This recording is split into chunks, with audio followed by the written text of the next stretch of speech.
I think something that is very important for people to understand is that the mind is not set. There's a very, very common phrase at the moment, mindset, and actually I hate it.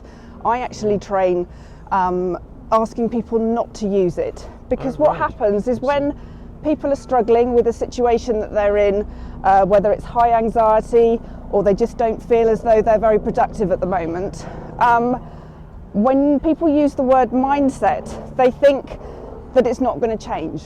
Hello and welcome back, everyone. Today I'm with Harry Mansfield, and she's going to be talking about how to build your mental strength. So it's a fascinating topic, Harry, but before we get into it, can you give the audience just a brief overview of your background and expertise? Absolutely. Thank you very much for having me here today. Okay. Yes, so my name is Harry Mansfield, and I teach you how to have a VIP mind, one that's victorious, one that ignites the right way, and one protects. And this has actually come from the sports industry in my case, because currently to date, all the mental health qualifications in this country, which are absolutely outstanding and people do brilliant work, are all supportive and reactive and once things have gone wrong. But when you're working in the sports industry, you're wanting to get better results, you're wanting to be faster, to be quicker, to be more agile. Yeah. Perhaps if you've had an accident, you want to increase your confidence again, lower your anxiety, and this is actually all controlled by the mind. So when I was working with my clients, both as a rugby coach and as a riding coach, those are two sports when it goes wrong, It hurts. Yeah. And so I wasn't teaching them how to play rugby, how to tackle, how to scrum, and I wasn't teaching them how to ride the horse. They already knew that. I was literally just working with their mind. So the idea behind this work is literally take those skills from the world of sport, and also I've done a very small amount of military training as well, and that again is just so mind focused. I did it for parachuting, and there was absolutely no way on earth I wasn't going to jump out of that plane, which sounds mad, but it was just literally all the power of the mind. So what we've done as a company is we are transferring those skills for people to use in everyday life, to get that resilience there, to be able to use the mind as an agile thing, to jump into action the best way for us with whatever we're faced, to prevent those crisis situations that is currently supported, and quite rightly so. So according to a recent Mind report, UK mental health problems are rapidly increasing. The cost of mental health is now at 300 billion per year, and 6,069 registered deaths in 2023. 75% of those were men. So what's going on, Harry? It's very sad figures, it's frightening figures, but the reason why it is so high is because the systems in place are supportive once it's gone wrong. And those people, as I've said, in the industry are doing the most outstanding job. But we are taught in general about the mind as in the background. The subconscious mind is something I think a lot of people know about since the pandemic and how it works. But beyond that isn't taught. People know with regards to the diet, what to eat, what not to eat, not to shove the chocolate cake in your mouth. And people know with regards to fitness as well, to take the stairs and not the lift. But the mind as a separate subject is not taught, and I think that's where the downfall is, because the mind is actually the foundation for absolutely everything we do, whether you're thinking about your emotions, your thoughts, your actions, your behaviour, your results. It all is actually started from the mind. So if we look at wanting to be solution focused, we need to prioritise the mind in order to come up with a solution with whatever situation you're in. Okay. So you talk about the mind power proficiency skills. What are they, and how can people use them? Yes, it's really looking, as I said, for a solution through the mind. But to do that, the mind needs to be trained. So mind power proficiency is giving the opportunity to understand and be aware of how the mind works to start off with. In order to change anything, we need to put skills into practice. So that's where you're challenging the mind, and then after that you can transform it. so that you can literally go, right, what am I going to do with my mind at the moment, and what is it doing, and what do I need to change in order to produce success, whether it's to protect yourself and put a boundary in place, whether it's better clarity and focus, to have better results. We want us to be able to act in a way that we prioritise the mind, we look at it as a solution, and there are solutions for you and your specific person as an individual, and also the organisation that you're coming from. Right. Okay. So are there any examples you'd like to talk about?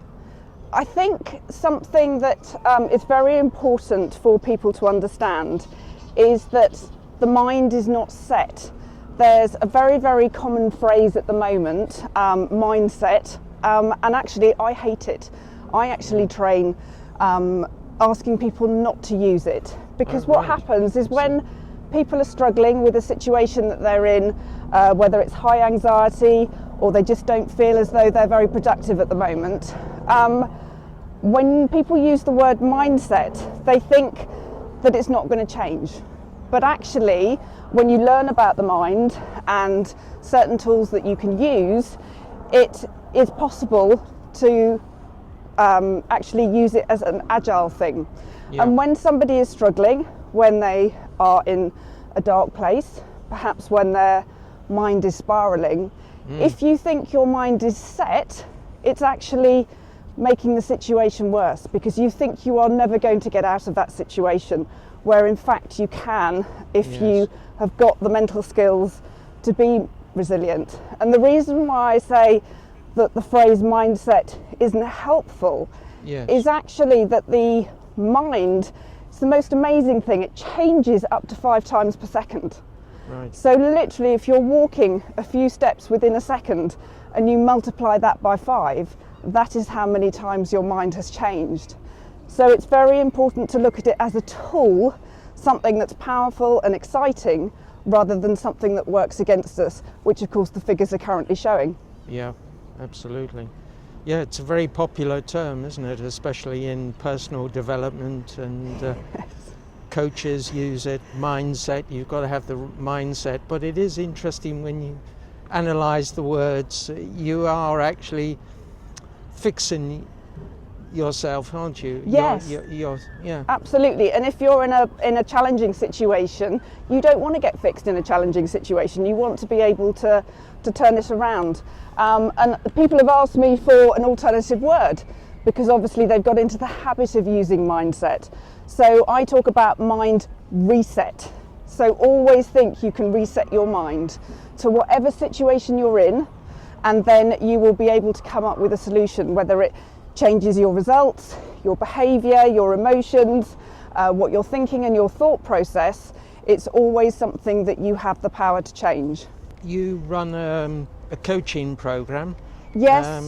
Could you tell people a little bit about your program and Absolutely. what they could expect? Absolutely. We work with the business sector, the education sector and families. Obviously, each of those sectors are looking at different outcomes, but the primary side of our business now is actually training other licensees so that they have these skills to pass on to their clients. And that training takes 3 months.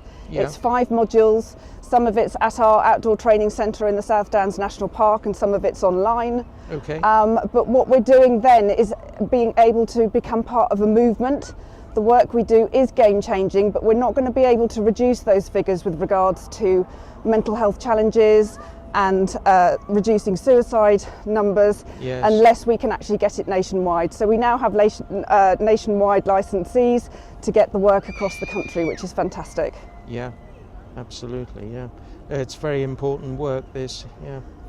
So is there anything else you'd like to add or talk about? I would actually just throw at the listeners a question of, how do you prioritise your mind? We have a lot of people, and for example here in the park today, people are going out for a run for their mental health. They're going for a dog walk for their mental health. All those things are absolutely perfect. Don't ever stop doing them.